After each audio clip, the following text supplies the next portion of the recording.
suez plus fort et à ce moment-là, vous obtenez plus de fraîcheur et plus de relaxation. Si vous gardez tout ça, si vous gardez le chant à l'intérieur, si vous chantez que à partir de la gorge, à partir de la superficie, alors vous garderez la chaleur à l'intérieur, vous suerez moins et vous aurez moins de fraîcheur et moins de relaxation. Et ça sera même très douloureux. La chaleur de la sweat lodge, il a beau en faire depuis 45 ans, c'est toujours, ça lui est toujours désagréable et seule la prière vous permet de passer à travers. C'est lui qui fixe la chaleur à l'intérieur de la sweat lodge et pour ça il se fixe sur le plus faible à l'intérieur de la sweat lodge, c'est-à-dire de manière à ce que le plus faible puisse tenir. Parce que la chaleur n'est pas une affaire de compétition et le but n'est pas de faire craquer les gens. Par contre, s'il voit des tricheurs, c'est-à-dire des gens qui se comportent comme des gens faibles alors qu'ils ne le sont pas, alors là, il pousse la chaleur au maximum.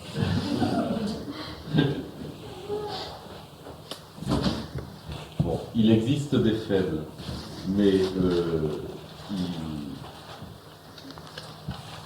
il est très important de savoir que ce ne sont pas les femmes qui sont faibles. Dans les sweat lodges, c'est elles qui sont fortes.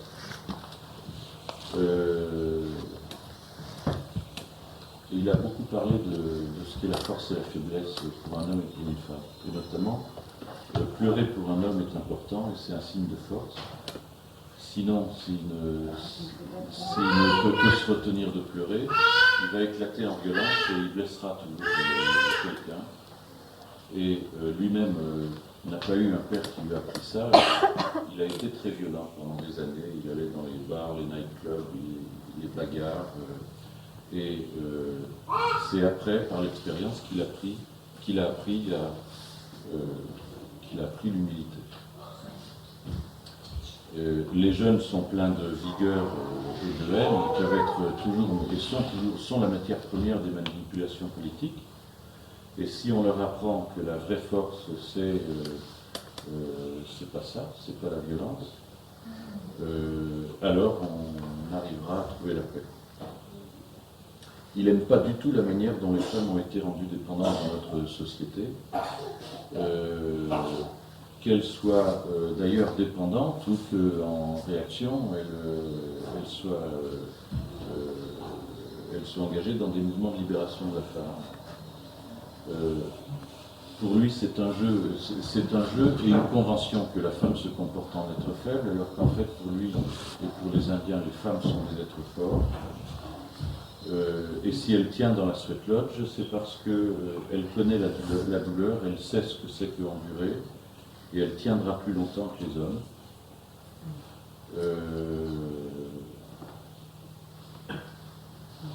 C'est tout.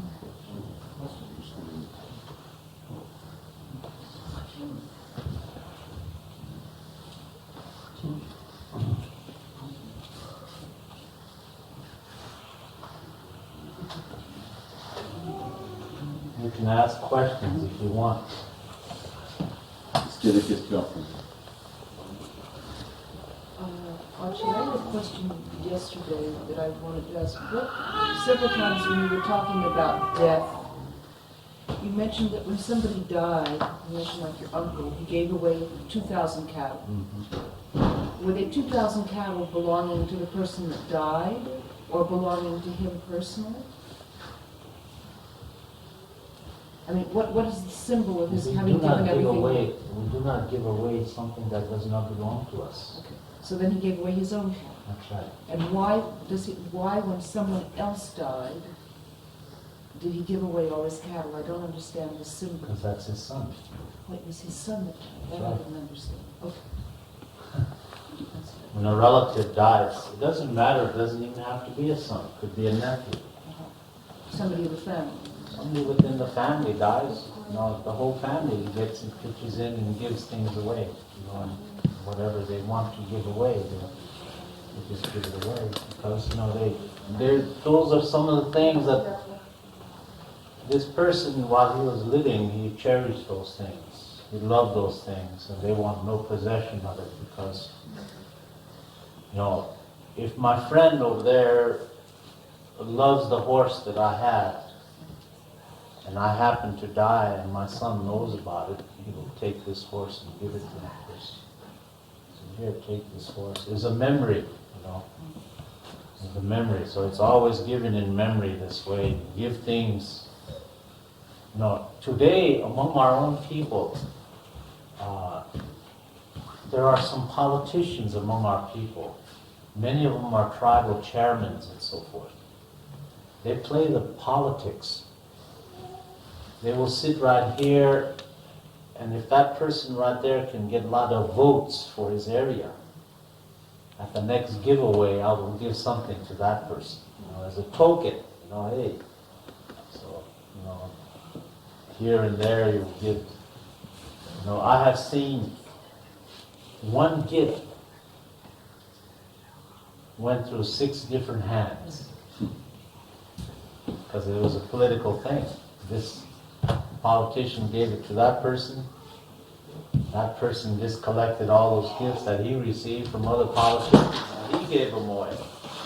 And it gave away. And at the end, it came back around. He received what, 2 years later, he received what he gave away. The same gift. It came back. So that's the way politics works. You know, even on our reservation, we have those politics. It's a very dangerous thing. It comes right back around. They forgot the value of giving gifts, even at death. When people die, we have a feast.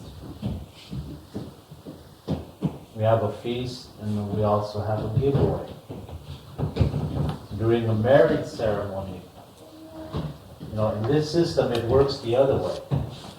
When a person gets married, he expects a lot of gifts from his loved ones. So pots and pans from over there, frying pans from over there, and bed stuff from over there, and pillowcases from over there, and this kind of stuff.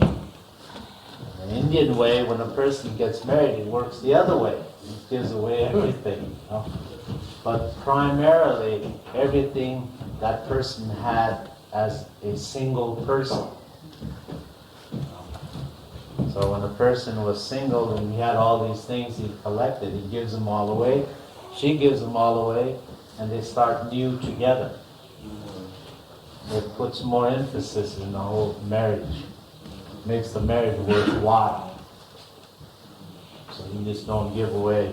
You know. It hurts sometimes when something like that happens. But it also hurt my father too, because he lost 6 sons in 1 year. My father was the only one left alive. And he was only left alive because it so happened he wasn't at home when this thing called smallpox came around. My father was clear up in Ohio at that time. So he didn't contact with smallpox. Or the other uncles caught the smallpox and all died. Because there was no shots, immunization shots. Most people don't know that. During the Second War, on our Indian reservations in South Dakota, there are many people who died of malnutrition. They don't even know that. And this is in America. When you hear about America, you know, America this and America that. Don't believe it. Don't believe it because it's just something that you hear. Because on our reservations, we got it all on black and white if they want to see it. How many people died of malnutrition? How many children died because they couldn't get the immunization shots for smallpox and chickenpox and mumps? We had children dying of mumps in a time when there was no such thing, you know, as when there were such things as immunization shots. Our people were dying on the reservation. So most people don't know that. You know, he said, what do you mean? In the land of America, you mean people were dying of smallpox? So yes, they were. This is in 1943, 44, 42. And in that time, we lost a lot of people because of it. We were lacking medical help. So now you have to look at, this is the politics of life that we live on the Indian reservation. That's what goes on.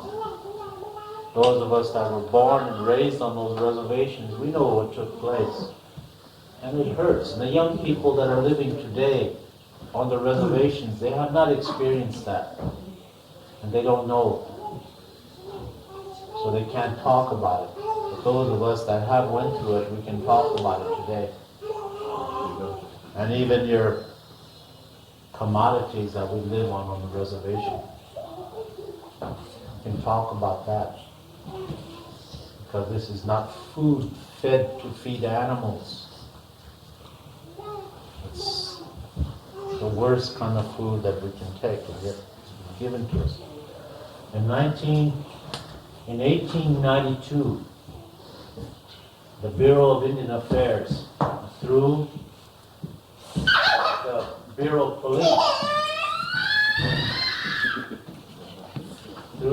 of Police, they set up a police vanguard that all sweat lodges will be destroyed. All sacred pipes will be broken. All the medicine bags will be torn apart. So, in 1892, these Indian police went about doing that.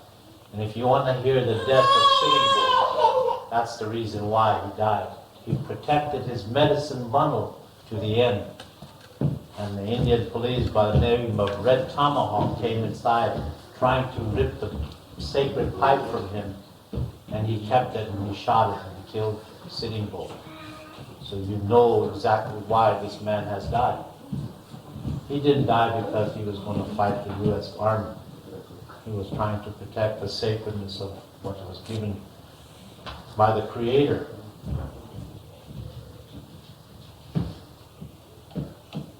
So you see, many times, many people, young people of today, they get angry at me because I'm teaching in Europe. The old people know what I'm doing, but the young people don't understand it. The old people know the reason why I have to teach.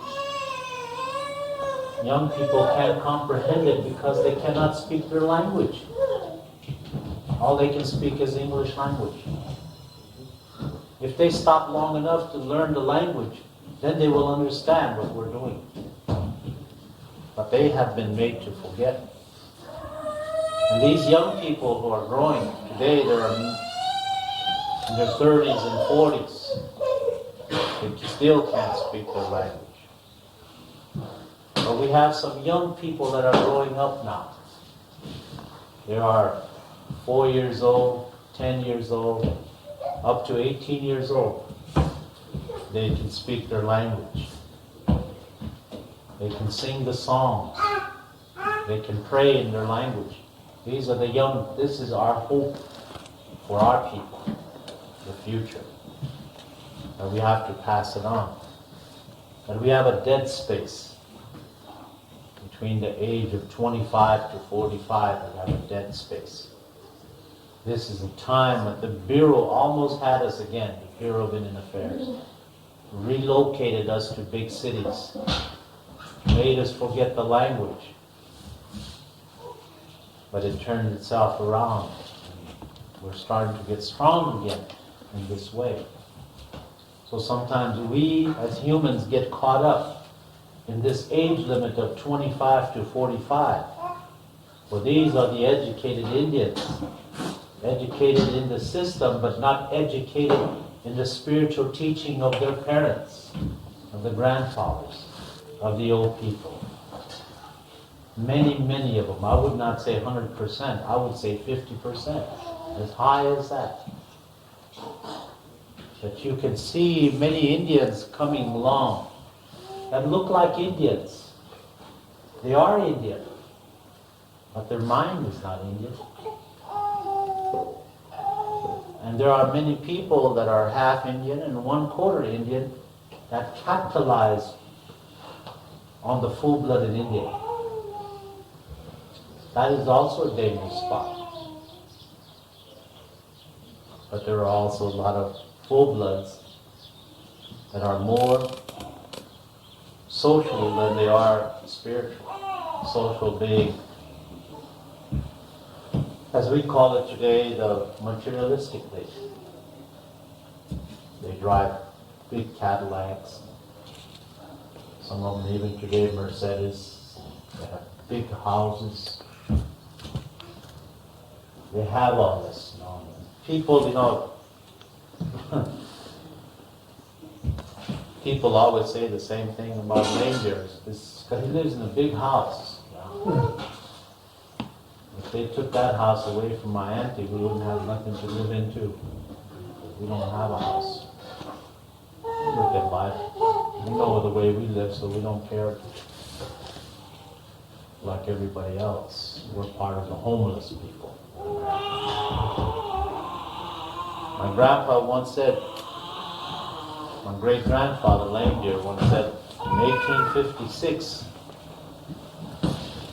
he told the U.S. government at a peace treaty conference, "You left me standing naked upon this land that I love, all because you are connected materialistically." And I say the same thing. What my grandfather has said 100 years ago, I'm saying the same thing today. And that's the way it's happening. You know, it's reality. You know, and the only houses that we get out is handouts from U.S. government. Houses given to us, houses that cannot endure the cold winters. Or every year where they lose 5 or 6 on every reservation, froze to death in their own house because it's too cold. The wind comes right through the walls. It's made out of paper. But those are some things that we must change for ourselves. We have to do that ourselves. And in many ways, you know, sometimes it's a self-defeating purpose sometimes, I think, of teaching spiritual understanding, teaching about the sweat lodge, because I'm stuck at the sweat lodge. Because I've been told that this is the furthest I have to go on the sweat lodge. And not by a human, by somebody higher than the human. And I have a lot of patience. I have just as much patience as that person up there, that creator. I have just as much patience to continue teaching about the sweat lodge. And one day will come a time when I'll go beyond that. I know all the rituals, I can perform them. But I have to teach about this sweat lodge. Because there are many people out there who don't know yet. And all the people who are learning must stop long enough and teach other people. That doesn't make you a medicine man. It just makes you a person knowledgeable that you can teach somebody else. Tell somebody else so that they can learn from there. We continue going on teaching. Eventually all of us will come together, side by side, instead of one ahead of the other. This is some of the things that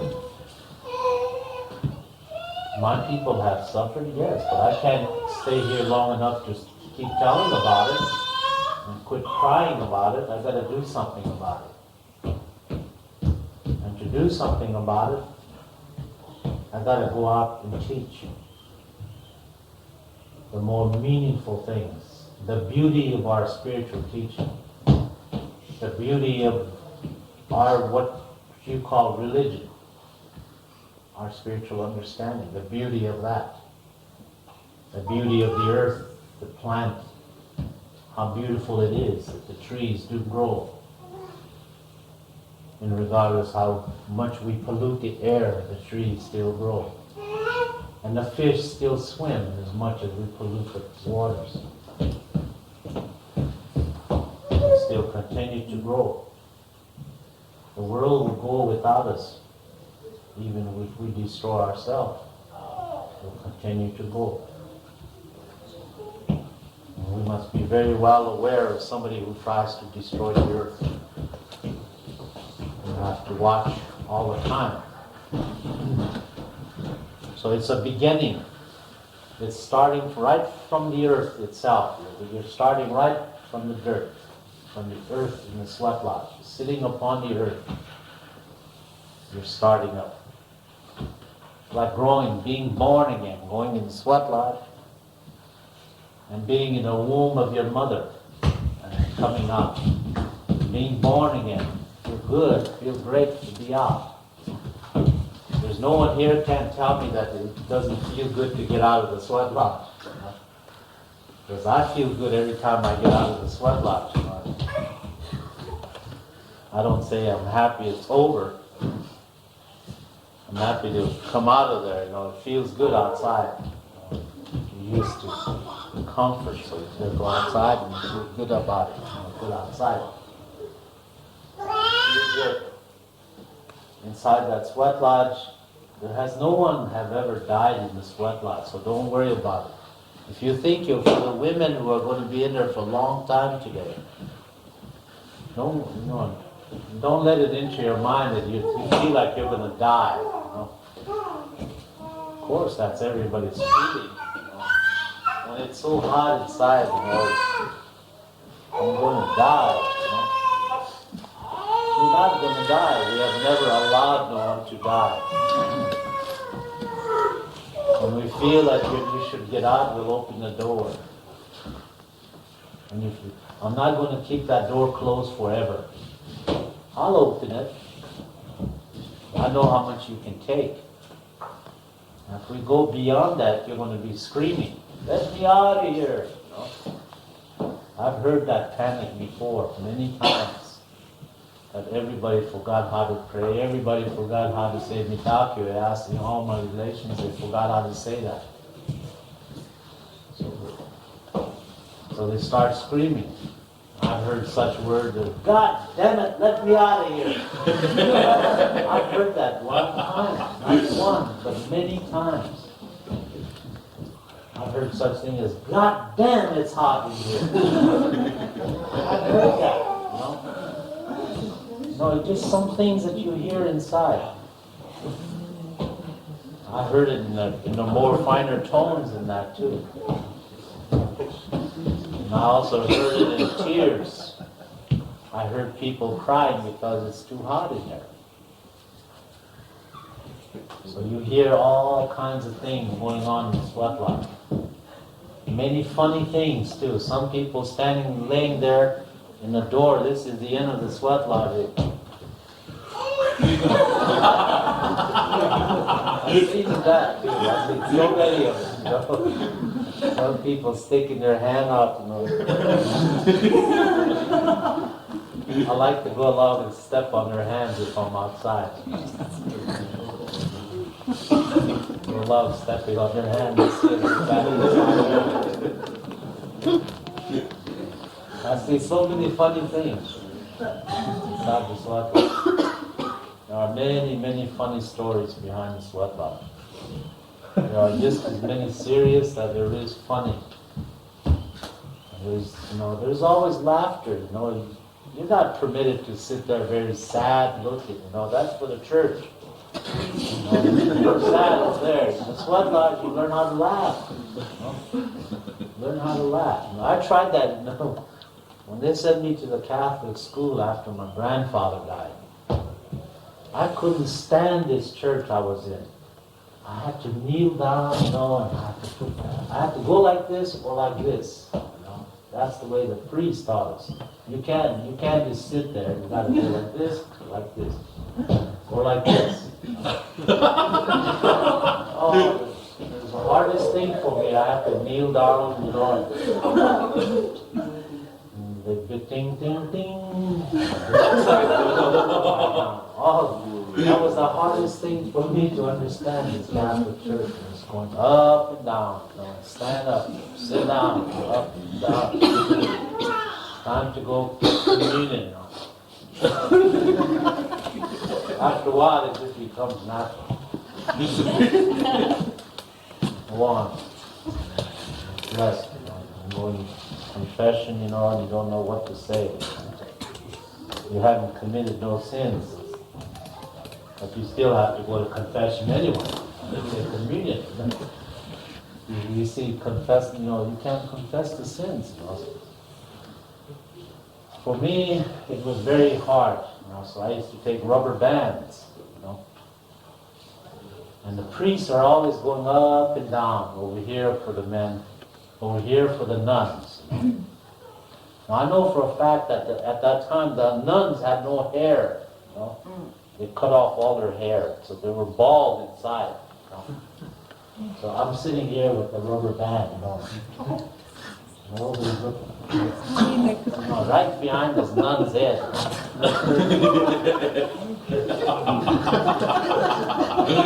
Everybody didn't know how it looked, And the nun continued to walk. And the priest going by, get him on the back of the head,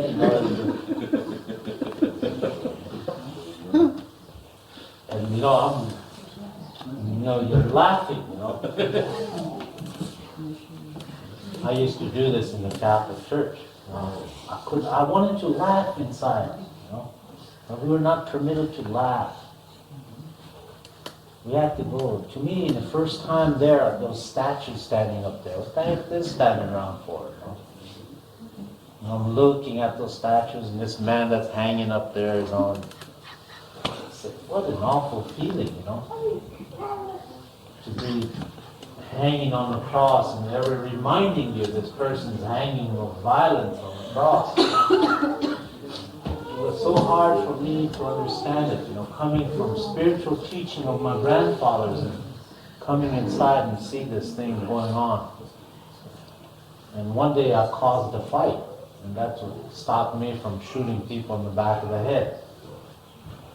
I was standing behind me were all the 12th graders. And I shot this priest in the back of the head. And the second time I was going to shoot him, he turned around and looked right at me. And he grabbed me by my ear. And he was pulling me, but I was pulling back. I didn't want to, so he grabbed me, all he had, and my ear was, and I started to cry. So this big boy behind me came and hit that priest in the nose. Dropped that priest right in the aisleway. And there was a big fight started right there. The priest was fighting with the big boy, they were going at it. For the rest of the year, I couldn't go to the show on Saturdays. They kicked the big boy out and kept me from going to the show. They didn't do nothing to the priest. I felt then it was time for me to leave. And I often think about that. Today that priest is still there. That priest is an old man now. 2 years ago I seen him doing the mass out there in the ceremony, not the ceremony, but the powwow on Sunday. There's only 2 people there praying on Sunday. After it was over with, I went up there. And I said, Father Hagen, long time no see. He looked at me and said, who are you? I said, I'm that person you grabbed by the ear and pulled out of the seat. Or tried. And I made a promise to you that one day I'm coming back. One day I will return to straighten out all the wrongs that you have did to my people. And I'm going to make you do things my way. And I'm here now. So you have 2 people in your church. I have 1,000 over there of mine. You're welcome to come and pray with us. So, today Father Hagen is in the sweat lodge. Really? That's right. Father Hagen is praying in the sweat lodge. takes a long time to change somebody. You got to have patience. Even a person strong in his beliefs can be changed for the right things. We're not saying that we control the way to the spirit world. Is that people have to respect ours. And we must respect theirs. And to respect theirs, they must not abuse it. If I am to respect Christians, they must respect themselves. They must live the life of a true Christian, not one on paper.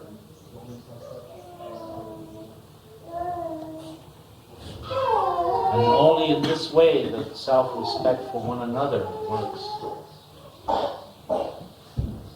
Dominating over another does not work. And domination. We have always held the spiritual teachings close to our hearts, as close as we can. And we don't want to change nobody. We're trying to teach you the sweat lodge, but at the same time, we realize the fact that you learn it here, you go on today somewhere else. And so the only hope that we have is that we teach you the right thing. That you learn to respect it and not misuse it. For many people think because we teach about the sweat lodge and the sacredness of our teachings, they think we're abusing it because we're teaching it. I'm teaching it because my teaching is of a thing of beauty. It's called the Indian religion, spirituality, the sacred pipe, the sweat lodge. They're beautiful. To me, they're so beautiful. I'm so proud of it. That I want to teach everybody the right thing. And I don't want some anthropologist to come along and say, they did that and I seen them through the binoculars.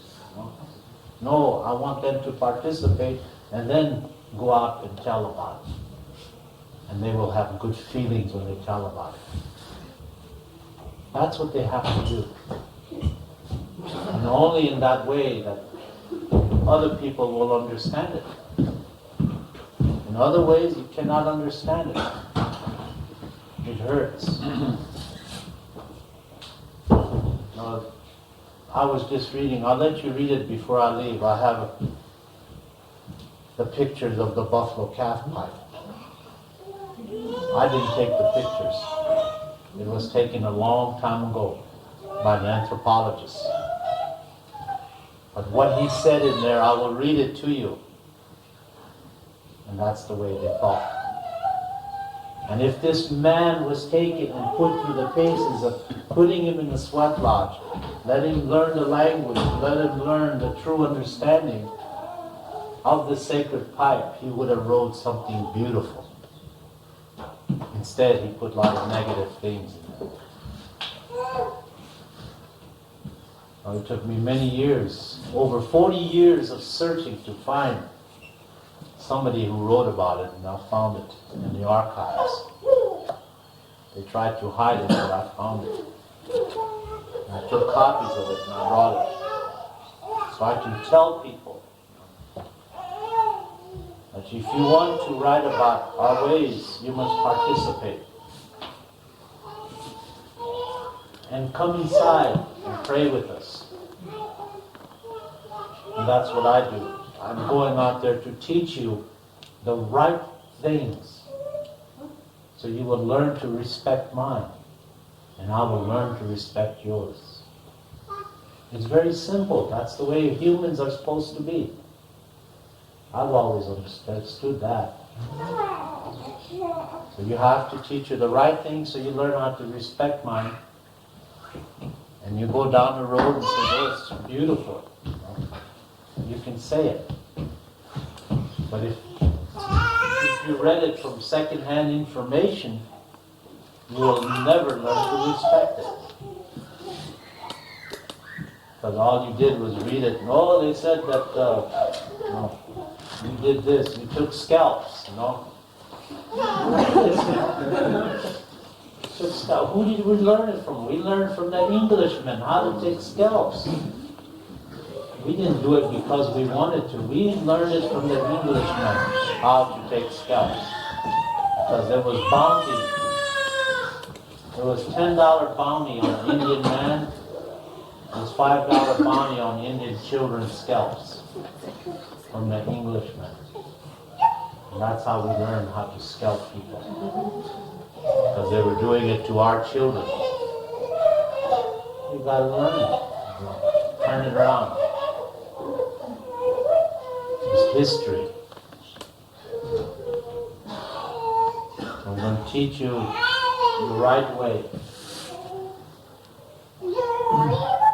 In these books that we've written, there are a lot of symbols. You know, if I didn't understand it, I would read this book, but I will also participate. Because the book was written by one mind. It's what by one mind it was written down and made into a little book. And you got to do more than that. You got to put it down and participate. Then if you read it, you get more out of it. Oh, you know. And everybody has their own ideas how it should be. You know. And I know how much French people argue over one another. You know. It'll be even more complicated. Because maybe I shouldn't do that, but I always gauge the whole French life around Guy and René. I always say that's typical French. They're always arguing. Sometimes we get them started just so they can argue. This is something we got to understand. Take that baby away from Tobias.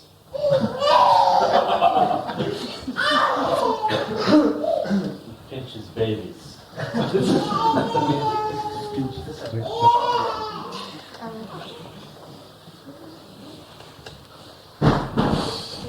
Can you, somebody tell those people would like to have some tea in about 5 minutes? Oui.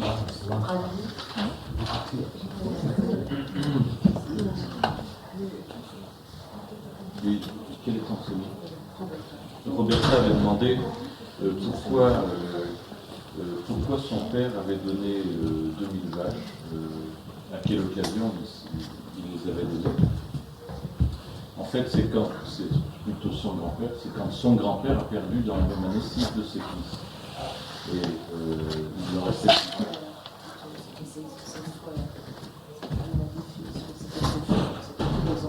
dire ses oncles-là, lui. Oui, c'est le grand-père qui a perdu 6 de ses fils. Oui, il a perdu les oncles. Et en fait, chaque fois ce que j'ai compris, hein, je me rappelle, j'ai pas pu noter tous ces mots parce que c'était très personnel, mais chaque fois qu'on perd soit des personnes avec qui on a une relation très affective, soit qu'on quitte une période de sa vie, on donne ce qui est lié avec le passé, de manière à vivre complètement le présent. Et c'est le cas par exemple du mariage, où en fait, contrairement à ici où quand on se marie on reçoit plein de cadeaux, eux c'est les jeunes mariés qui donnent énormément de cadeaux, et en fait ils donnent leurs affaires de célibataires. Ils donnent ce qu'ils possédaient dans leur vie de célibataire pour rentrer nus dans leur vie de personnes mariées. Le problème c'est que cette habitude indienne est détournée par les politiciens qui en fait font du clientélisme comme partout, ce qui fait qu'il y a des choses assez marrantes, c'est qu'il y a des cadeaux qui passent dans 5 ou 6 mains successives. Et quelquefois le cadeau revient à l'émetteur initial qui se le récupère. Bon, Le peuple indien est passé par des périodes extrêmement dures, comprenant aussi la famine, à des époques où le monde entier n'aurait pas cru que c'était ça qui se passait aux États-Unis, notamment ses oncles. Sont tous morts de la variole, mais à cette époque-là, on mourait de malnutrition. Pendant la Deuxième Guerre mondiale, on mourait de malnutrition, des oreillons, etc. En 1892, le Bureau des Affaires indiennes a décidé qu'il n'y aurait plus de sweat lodge, qu'il n'y aurait plus de pipes, qu'on détruirait les pipes et les sacs de médecine. Et en fait, on raconte que Sitting Bull est mort parce qu'il s'est battu contre les soldats américains. En fait, il défendait une pipe que la police essayait de détruire, et c'est comme ça qu'il a été tué. Il défendait une pipe ou un sac de médecine. Il me semble que c'était les deux. Ils ont arraché toutes ces choses et les La police voulait détruire tout ça puisqu'il y avait une décision de destruction. Et lui le défendait. Il est mort. Donc il est mort, ils l'ont tué. Ils l'ont tué. Il y a le problème de la génération intermédiaire qui a entre 25 et 45 ans. Et les jeunes râlent beaucoup parce que le Lame Deer enseigne l'enseignement sacré en Europe. Mais les vieux comprennent. Et les jeunes qui ne comprennent pas ne parlent qu'anglais, et s'ils parlaient leur propre langue, ils comprendraient qu'il enseigne l'enseignement sacré. Maintenant, l'espoir revient et son peuple se renforce parce qu'il existe de plus en plus de jeunes qui parlent indien et qui rentrent dans la réalité de ce que c'est qu'être indien. Le problème, c'est cette fameuse génération creuse entre 25 et 45 ans, qui est celle qui est après l'essai de destruction de la réalité sacrée indienne et avant la Renaissance.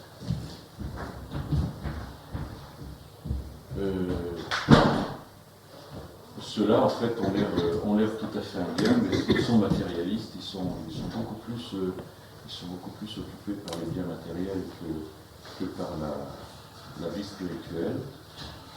Et son aïeul, je crois que c'est son arrière-grand-père, qui en 1856 avait dit dans une réunion avec le gouvernement américain: vous m'avez laissé nu sur cette terre parce que vous êtes matérialiste. Et Lame Deer dit: moi je dirais exactement la même chose maintenant. Je dirais la même chose maintenant, mais notre peuple est en train de devenir fort.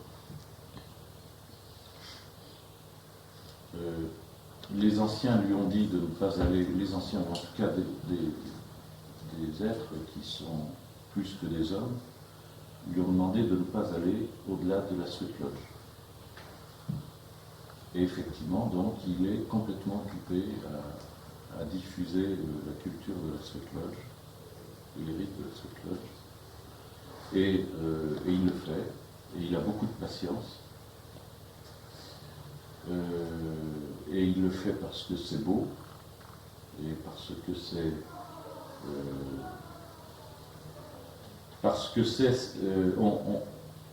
qu'on sent ça très fort et très bien. Un peu comme c'est formidable de sortir de la sweat lodge parce qu'on se sent bien de sortir, de même qu'on se sent bien de sortir du giron maternel. Et c'est bien dedans, mais c'est bien d'en sortir. Et vous n'allez pas mourir. Par contre, il y a des tas de comportements, des gens qui se hurler en passant la bouche en dessous du bas de la tente, à tirer une bouffée d'air frais. Bon, il y a des tas de scènes très marrantes qui se passent là, et en plus, il trouve que c'est quand même très très important de pouvoir se fendre la gueule à l'intérieur de la série.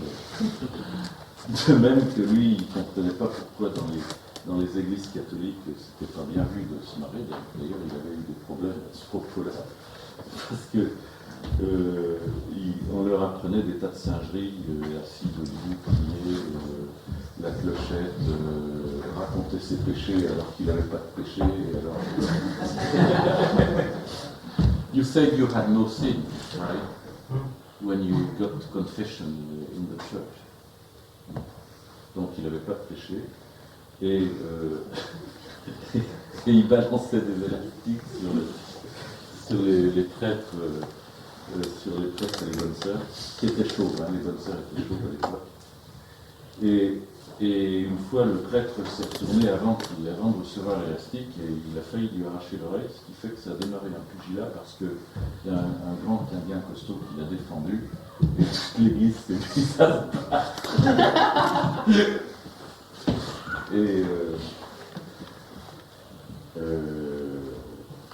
il a retrouvé ce prêtre-là il y a quelques temps, il est maintenant très vieux. Alors il avait plus que 2 personnes dans son église, alors que lui, Lame Deer, venait de tenir une cérémonie où il était plusieurs milliers. Alors il a été voir ce prêtre, et il s'est fait reconnaître par lui. Il lui dit, voilà, je t'avais dit que je reviendrais, maintenant si tu veux, tu peux venir prier avec nous. Et ce prêtre, en fait, prie dans la Sweat Lodge en ce moment. Lame Deer l'enseigne parce que c'est beau. Il ne faut pas le regarder, il ne faut pas se contenter de se le faire raconter, il faut le vivre. Et après, éventuellement, si on lit des choses à ce propos, on y porte un nouveau regard. Et c'est comme ça qu'on respecte ces rites indiens, et c'est aussi comme ça que les Indiens nous respectent.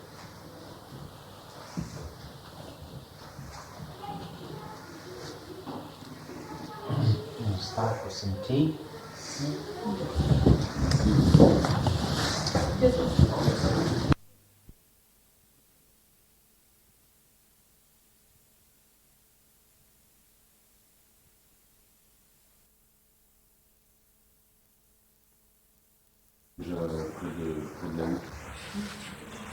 C'est une question? C'est une question. Ah, Bon, on vérifie qu'on a bien vu.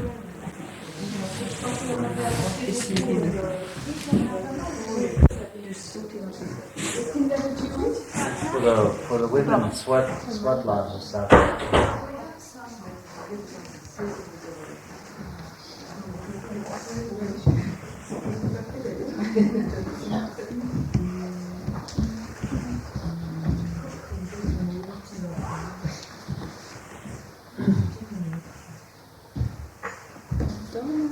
And there's a healing sweat lodge for this afternoon.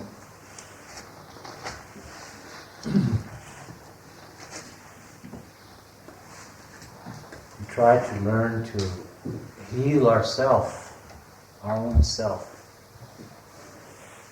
For some people that's really hard to do because you've been taken care of all your life by doctors and dentists, spiritualists, everybody else, and you don't know how to take care of yourself by praying how to take care of yourself spiritually.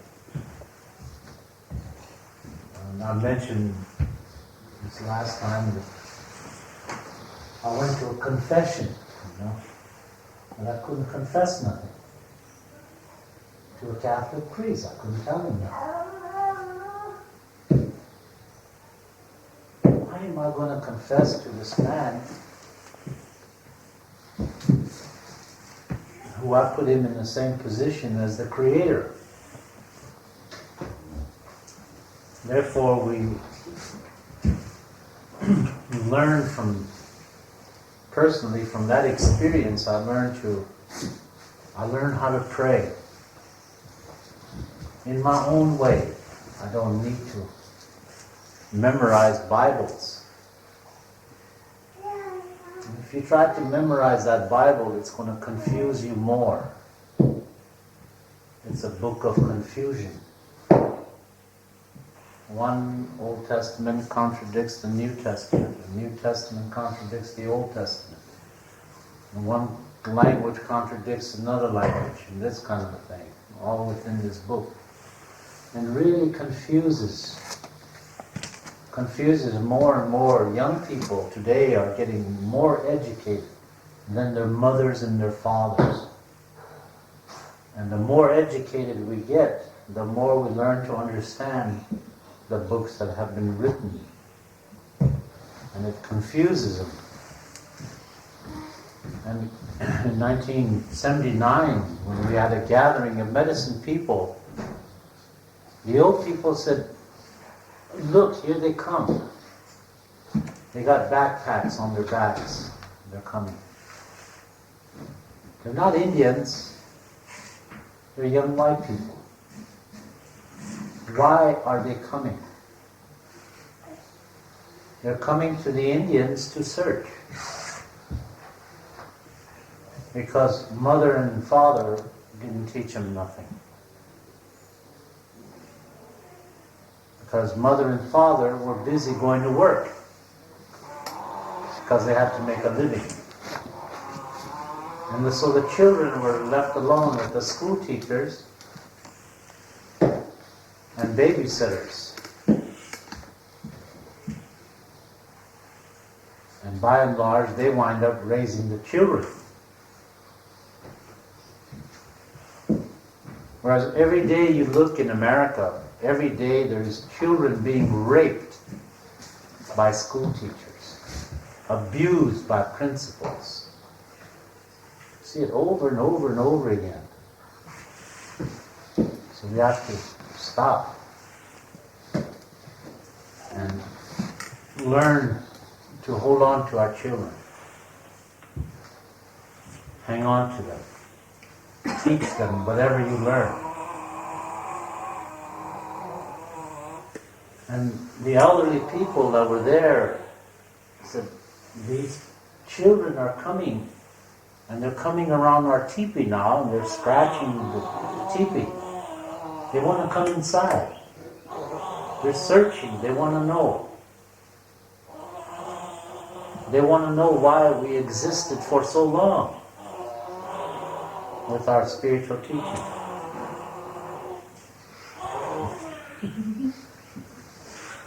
So,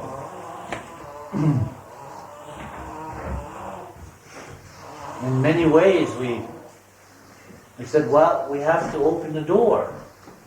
Open the door for our teepee and let them come inside. And when we did open the door and let them come inside, the people who allowed them to open the door and come inside have very short memories. And because the door was open, we go out and we start to teach. And once we start to teach, those that open the door get angry. Why do you go out and teach? Why did you open the door for us? So sometimes the contradictory.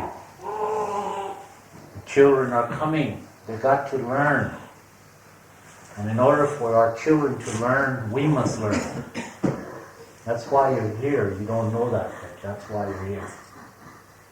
Because you're concerned of the future, tomorrow, what it may bring. Don't think of yourself. Everybody thinks of themselves when they're drowning. When they're dying, everybody thinks about themselves. I don't want to die, I'm scared. Because you was told to be scared. But the spirit world is the most beautiful thing there is. To go on to the spirit world is beautiful. And we teach our children, don't be afraid to die for the cause that you believe in. For it may help somebody. And we're not afraid of death. We teach our children, pray for others, don't pray for yourself. Pray for others. So we teach them when they're very young. We learn how to pray for other people. And we never pray for ourselves. We never pray for material things. We pray for good harmony, spiritual, animals, plants. You pray for them. And when you pray for the plants, you learn to respect it. And you go out there and start putting chemicals on all that grass, then you're contradicting yourself. Because you're praying for the plants, and then you go out there and throw chemicals all over it. You're hurting it. But you don't care because you think that the grass has no voice. But if you go out there now and take a blade of grass and pull it out very slowly, you hear it scream. The pain. It's there, but we don't know it. That everything the Creator made has life. The grass and the trees have life. The Creator made it this way. This has no life. Man made this. It has no life. Made all of plastics. Nothing inside. No feeling. There is out there, the Creator has made is holy. They are the holy things. So when you live in a world of plastics, it's very hard for you to go out there and pray. And the only way you can do it is to have an audience. Speaking now on behalf of priests and preachers. You can't pray out there in the open. Because they lose the audience, because the audience looks around and wants to see the squirrel jumping on the tree. And he looks up there, and the priest who's saying Mass gets very nervous. Wait a minute, wait. Hey, look this way. You know? Never mind the squirrel. So it distracts the mind outside. Your mind is distracted by the sounds outside because they were here first. The sound of the voice, the sound of the wind, the sound of the singing of the birds, the sound of animals. They were here long before us and we don't understand it. We don't want to question it. We don't want to pray out there because it distracts our mind. And a little child cries out and it bothers them. Shut that baby up, get it out of here. Get him out of here, it's distracting my mind, it's too much. Because we've been taught that. And the sound of voices. At the Sundance, you see all the children running around all over the place, climbing trees, falling out of trees, jumping in the waters, swimming in the creeks and everything else. And the Sundance goes on. They're a part of it. The sound of children is the sound of voices, the sound of good health. A child has a voice. And it expresses itself in that way. And there's good feelings. But we live in a world that we cannot think when there is children crying, children screaming or talking. You've been in a church when a child says, Daddy, I want to go to the toilet. Shut up. I'm paying attention. I'm praying. Shut up. And the child pees all over itself and the father gets mad and spanks the child. What kind of father is that? Meaning these things go on all the time. Most people don't know that, but that these things go on everywhere. We cannot pray because children make noise. Animals make noise.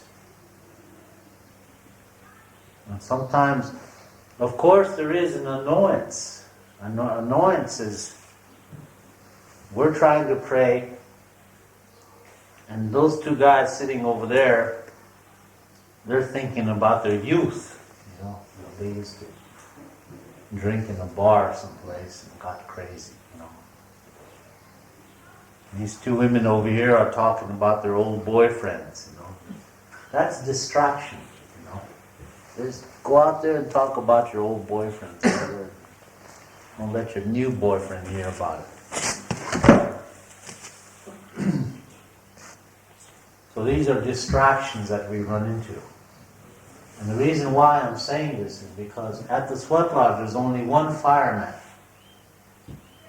When that sweat lodge begins, everybody leaves. But one person stays there. Only one person. We don't want everybody over there, sitting there. They look like they're lonely, they're lost. If you want to be there, go up there and pray, sit up there and pray while this is going on.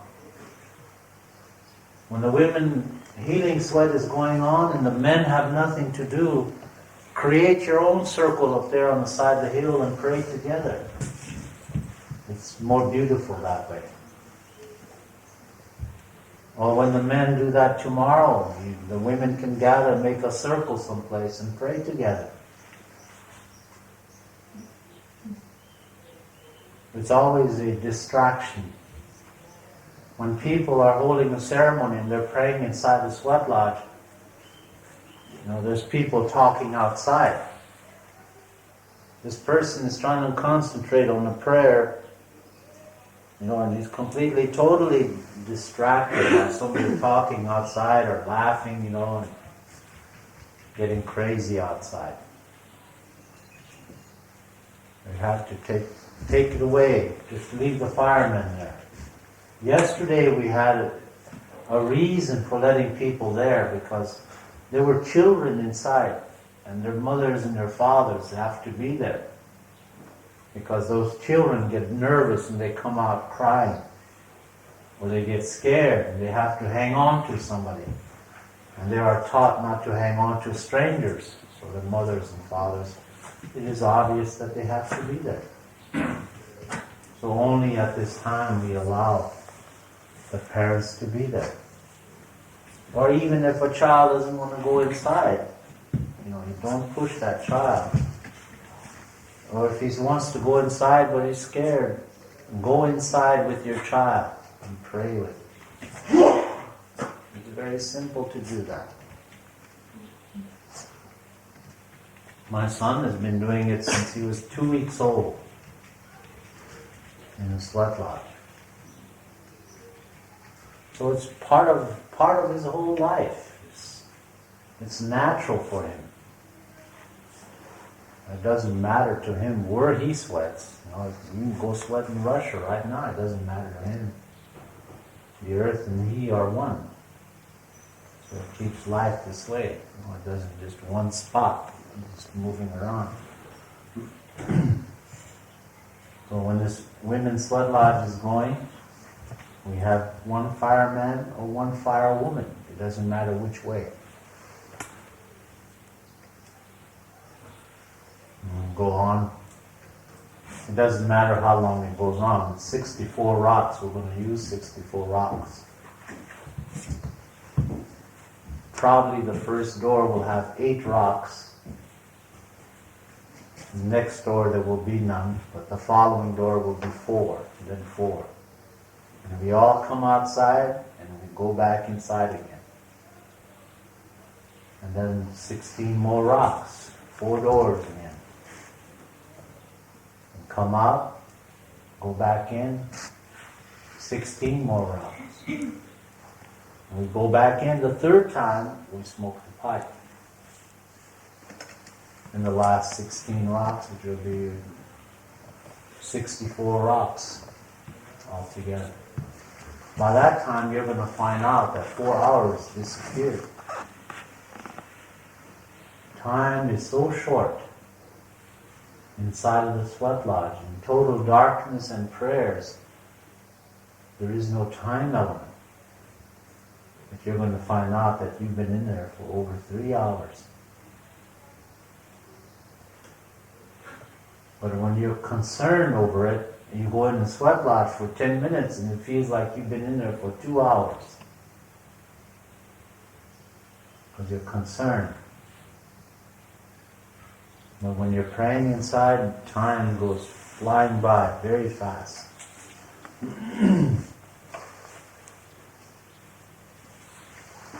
Each time we come out, the sweat lodge will be either the mint or the sage, whichever is handier. We drink that and we go back inside again.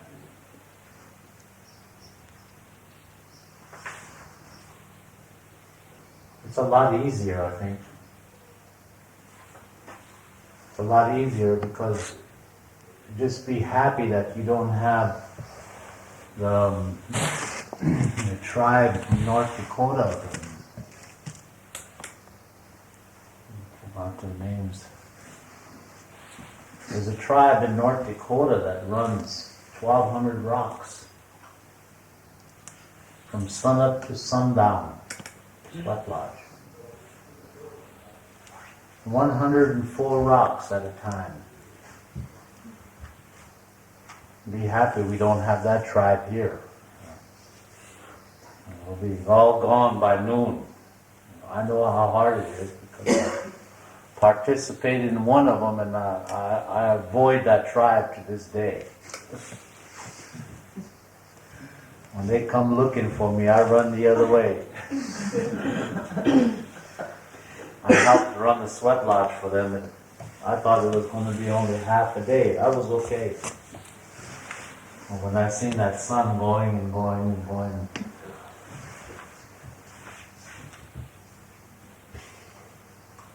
you'd be surprised how long you can pray.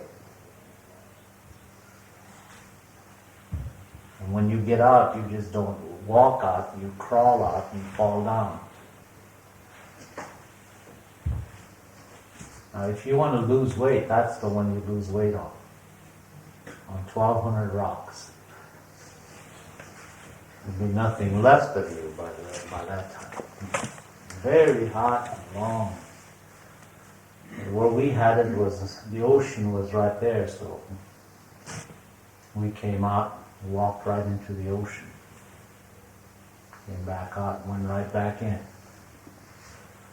was nice. It was full of salt at the end.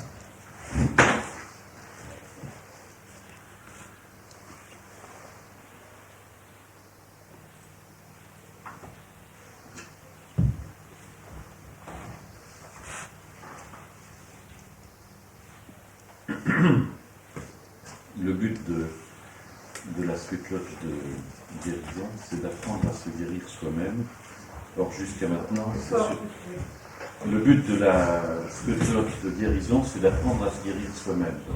Et c'est assez contradictoire avec ce qu'on a appris jusqu'à maintenant, puisqu'en fait, c'est toujours les autres, les maîtres spirituels ou les médecins qui se sont occupés de nous.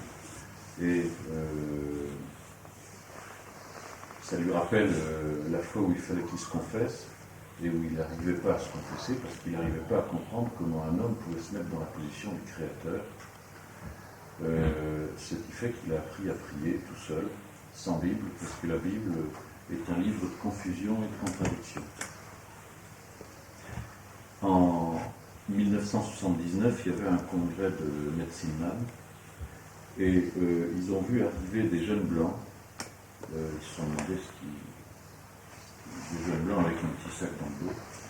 Ils se demandaient ce qu'ils avaient. En fait, ces jeunes étaient en train de chercher parce que leurs parents ne leur apprenaient plus rien. Les seules personnes qui s'occupaient d'eux, c'était les instituteurs et les babysitters. Et tout le monde sait que c'est des violeurs et des gens qui abusent de la jeunesse. En fait, il faut que les parents soient avec leurs enfants pour leur apprendre. Et maintenant, dans ce monde, ça ne se fait plus. Les jeunes cherchent la vie spirituelle quand même. Et les Indiens, nous les Indiens, vont les faire rentrer. Et vous-même, vous êtes là ici pour apprendre, parce que vous aurez à transmettre ça aux autres, à vos enfants.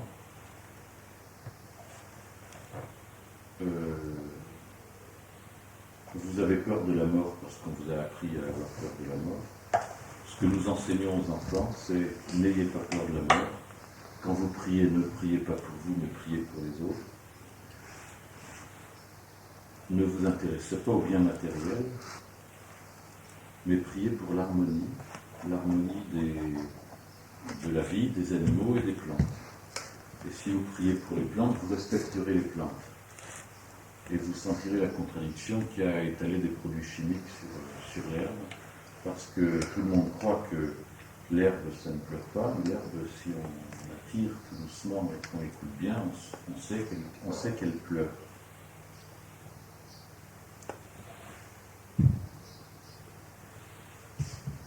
Et les messes ont toujours lieu à l'intérieur d'une maison parce que les prêtres ont peur de la distraction des enfants, des cris des oiseaux, ils ont peur que leur public soit distrait par un écureuil qui grimpe à un arbre.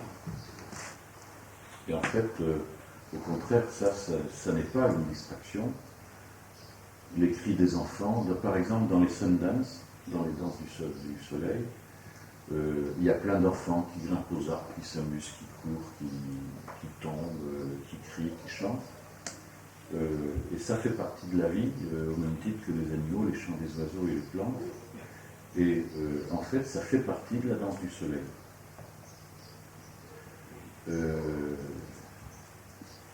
Mais la distraction qui est, elle, ennuyeuse, c'est celle des problèmes, des bavardages, des petites histoires qu'on se raconte sur les boyfriends ou les girlfriends. Et c'est pour ça que pendant la stopwatch, on demande que tout le monde parte et qu'il ne reste que le fireman. Que l'homme qui s'occupe du feu. Et pour les autres, alors faites ce que vous voulez, mais si vous voulez participer à ce qui se passe dans la hutte de Sudation, allez former un cercle ailleurs et priez ensemble.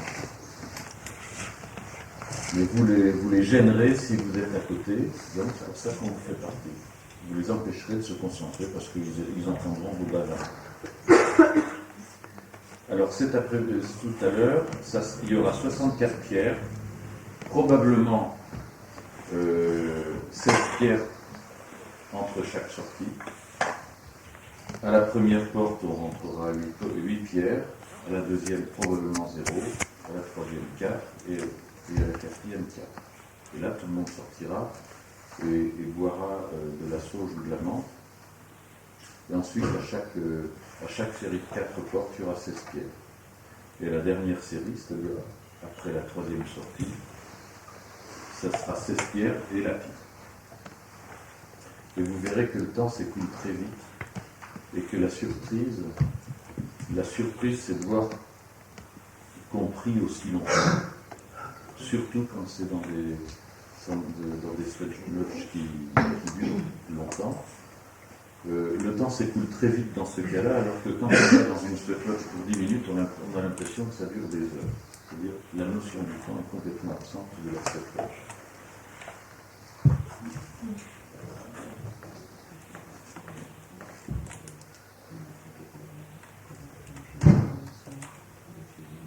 Ah oui, il a parlé des enfants.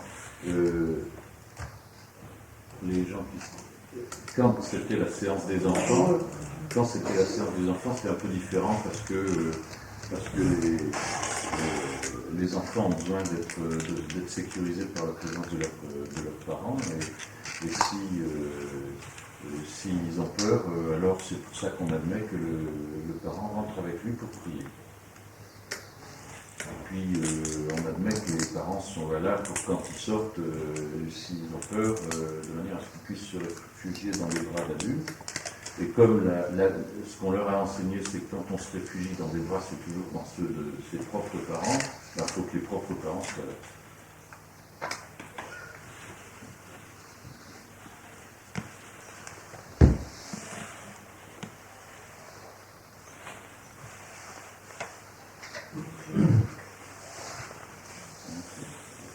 Imagine these two people have started the sweat lodge by now, with a fire anyway.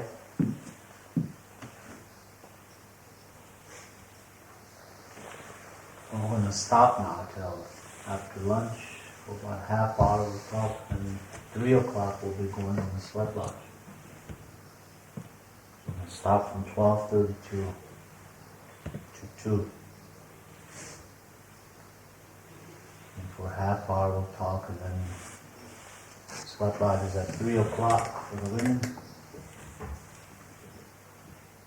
The men can go hunt for your own rocks for tomorrow. You don't have very far to go to pick them up. I think we're going to use these rocks up. There's going to be nothing left. There's approximately 68 rocks in there now. That's all that's left. And the way these rocks are, they disintegrate.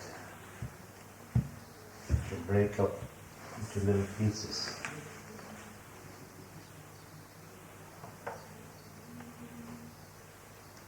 So if there's any questions with the women, they can ask between now and then.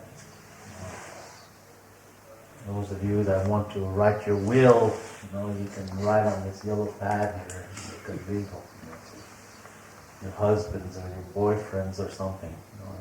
Leave all your belongings there, or something like that, in case you don't come out of the sweat lodge. Men can do the same thing for tomorrow. So we'll stop now for lunch.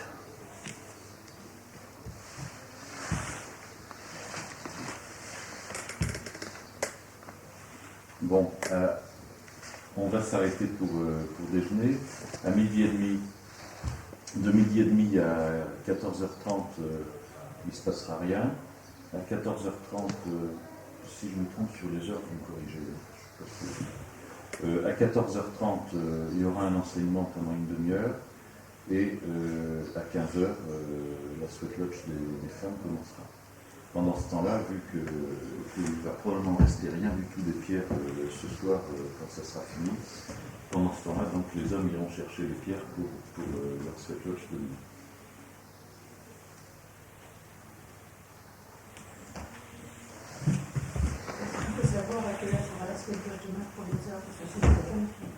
What time is the sweat lodge for tomorrow for the men?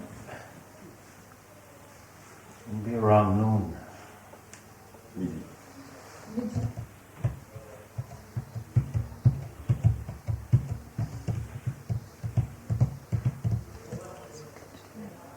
No, about noon, Tom. So it'll be all finished by 4 anyway. Mm-hmm. Completely finish up. Ça finit à 4h.